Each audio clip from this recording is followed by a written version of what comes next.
नमस्कार, ultimate law associate में आपका स्वागत है। जीएस का मिसलेनियस पोर्शन है ये, जो कि एग्जाम के पॉइंट ऑफ व्यू से बहुत ही इम्पोर्टेंट होता है। इसका पहला पार्ट देखते हैं।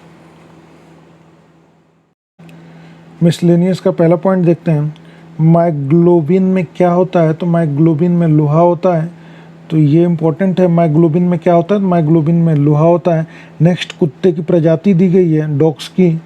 इसमें से डिंगो नामक जो प्रजाति होती है डॉग की, इसमें भौंकने की शक्ति नहीं होती है। तो डिंगो श्वान उपजातियों में से ऐसी उपजाति है जो भौंकने में असमर्थ है। नेक्स्ट पोर्शन पे चलते हैं। रेड रिबन एक्सप्रेस चलता फिरता दृश्य साधन है किसका? एड्स हेतु जागरूकता का। रेड रिबन किस लिए यूज किया जाता है? तो एड्स हेतु जागरूकता के लिए रेड रिबन यूज किया जाता है। नेक्स्ट पॉइंट देखते हैं। डॉक्टरों द्वारा मरीजों के उदर के अंदर का परीक्षण एंडोस्कोप द्वारा किया जाता है। जो कार्य करता है, तो यह कार्य करता है टोटल इंटरनल रिफ्लेक्शन पे, प्रकाश के सकल आंतरिक परावर्तन के सिद्धांत पे काम करता है। एंडोस्कोपी किस पे वर्क करती है? तो एंडोस्कोपी टोटल इंटरनल रिफ्लेक्शन पे वर्क करती है, प्रकाश के सकल आंतरिक परावर्तन के सिद्धांत पर कार्य करती है। मानव शरीर की आंतरिक संरचना के अवलोकन के लिए प्रयोग में आने वाली परिकलित टोमोग्राफी के लिए प्रयोग में क्या लाई जाती है? तो एक्सरे यूज में लाई जाती है। टोमोग्राफी के लिए एक्सरे इस्तेमाल की जाती है, उपयोग की जाती है। तो मानव शरीर की आंतरिक संरचना के अवलोकन के लिए प्रयोग की जाने वाली टोमोग्राफी में एक्सरे इस्तेमाल की जाती है, एक्सरे प्रयोग की जाती है। भारत में मिशन इंद्रधनुष अभियान किससे संबंधित है? तो मिशन इंद्रधनुष अभियान बच्चों के टीकाकरण से संबंधित है। केंद्र सरकार द्वारा मिशन इंद्रधनुष अभियान संबंधित है 7 टीका निवारणीय रोगों के खिलाफ बच्चों के टीकाकरण से। मिशन इंद्रधनुष किससे संबंधित है? तो 7 टीका निवारणीय रोगों के खिलाफ बच्चों के टीकाकरण से। कोलेस्ट्रॉल क्या है? तो जंतु वसा में उपस्थित वसीय अल्कोहल है। कोलेस्ट्रॉल जंतु वसा में उपस्थित वसीय अल्कोहल है। कोलेस्ट्रॉल एक स्टेरॉयड है। कोलेस्ट्रॉल एक स्टेरॉयड है जो जंतु वसा में उपस्थित वसीय अल्कोहल के रूप में पाया जाता है। कोलेस्ट्रॉल का असमान स्तर संबंधित होता है धमनियों के कठोर हो जाने से। कोलेस्ट्रॉल का असमान स्तर किससे संबंधित होता है? धमनियों के कठोर हो जाने से। चिकित्सक परामर्श देते हैं कि हमें अपना भोजन वनस्पति घी की अपेक्षा तेल में बनाना चाहिए, क्योंकि तेल में असंतृप्त वसाएं हैं। मानव स्वास्थ्य के लिए ट्रांस वसा सामान्यतः हानिकारक समझा जाता है, क्योंकि यह एचडीएल का स्तर कम करता है। ट्रांस वसा जो होता है वह हानिकारक समझा जाता है, क्योंकि यह एचडीएल का स्तर कम करता है। वह वनस्पति तेल जो हृदय के रोगियों के लिए उपयुक्त है, तो हृदय के रोगियों के लिए वनस्पति तेल कौन सा उपयुक्त है? सूरजमुखी का तेल, सनफ्लावर ऑयल हृदय के रोगियों के लिए, हार्ट पेशेंट के लिए बहुत ही उपयुक्त तेल है। जुलाई 2004 में एचआईवी एड्स पर विश्व का अब तक का सबसे बड़ा अधिवेशन आयोजित किया गया था, और वह अधिवेशन कहाँ हुआ था? बैंकॉक में। किस पे अधिवेशन था? एचआईवी एड्स पर।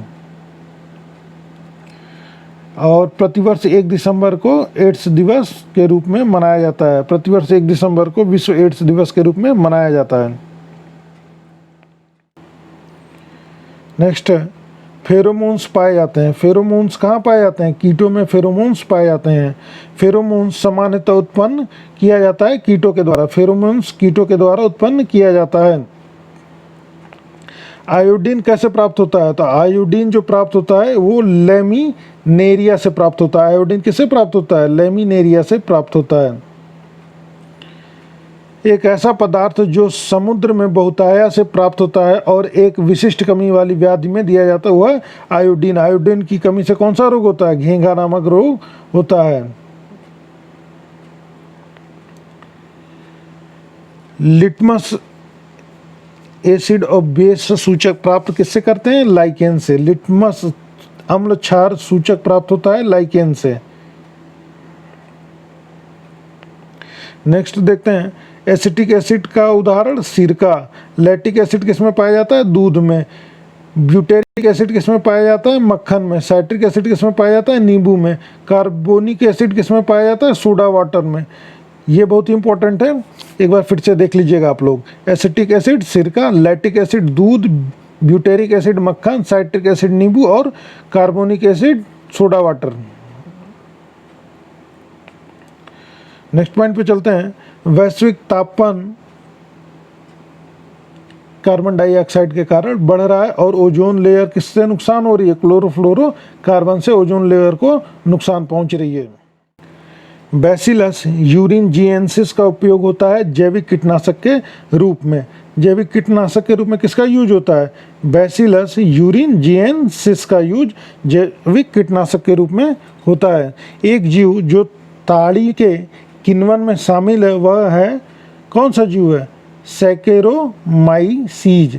सैकेरोमाइसीज ऐसा जीव है जो ताड़ी के किण्वन में शामिल है। सैकेरोमाइसीज ताड़ी के किण्वन में शामिल है। एथेनॉल के व्यावसायिक उत्पादन में प्रयोग में क्या लाया जाता है? तो एथेनॉल के व्यावसायिक उत्पादन के प्रयोग में सैकेरोमाइसीज सेरेविसी को लाया जाता है। सैकेरोमाइसीज एक सूक्ष्म जीव जो शराब उद्योग के अल्कोहलिक किण्वन के लिए प्रयुक्त होता है वो है यीस्ट। यीस्ट किसके लिए इस्तेमाल होता है? शराब उद्योग के अल्कोहलिक किण्वन के लिए।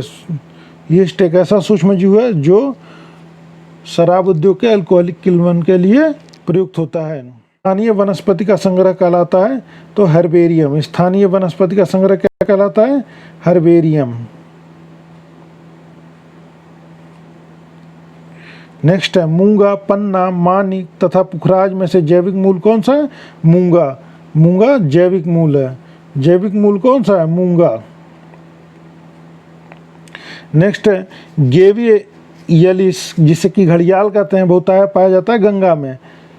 गेवियलिस कहाँ पाया जाता है? गंगा में।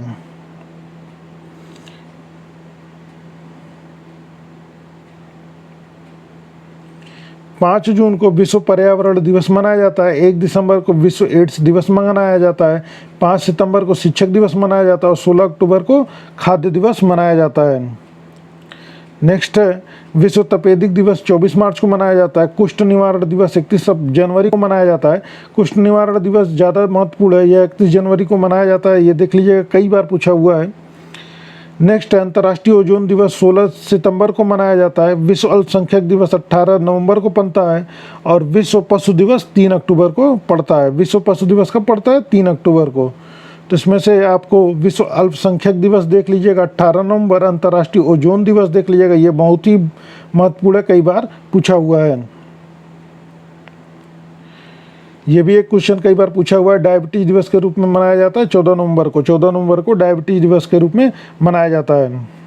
नेक्स्ट पॉइंट है अरहर, मटर, चना तथा करेज फलीदार पौधों में पेट्रोपादक कौन सा है? तो पेट्रोपादक कौन सा है? करेज। करेज नाम का पौधा ऐसा है जिससे हम पेट्रो उत्पादन कर सकते हैं।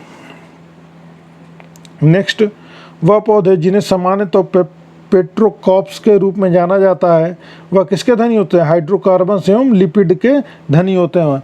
पेट्रोकॉप्स में हाइड्रोकार्बन एवं लिपिड सबसे ज़्यादा मात्रा में पाई जाती है। हाइड्रोकार्बन एवं लिपिड। देश का पहला बायोडीजल संयंत्र कहाँ लगाया जा रहा था? तो आंध्र प्रदेश में लगाया गया। देश का पहला बायोडीजल संयंत्र कहाँ लगाया गया? आंध्र प्रदेश में। बायोडीजल बनाने में उपयोग किया जाता है रतनजोत का। बायोडीजल को बनाने में उपयोग किया जाता है तो रतनजोत का इस्तेमाल किया जाता है बायोडीजल को बनाने में।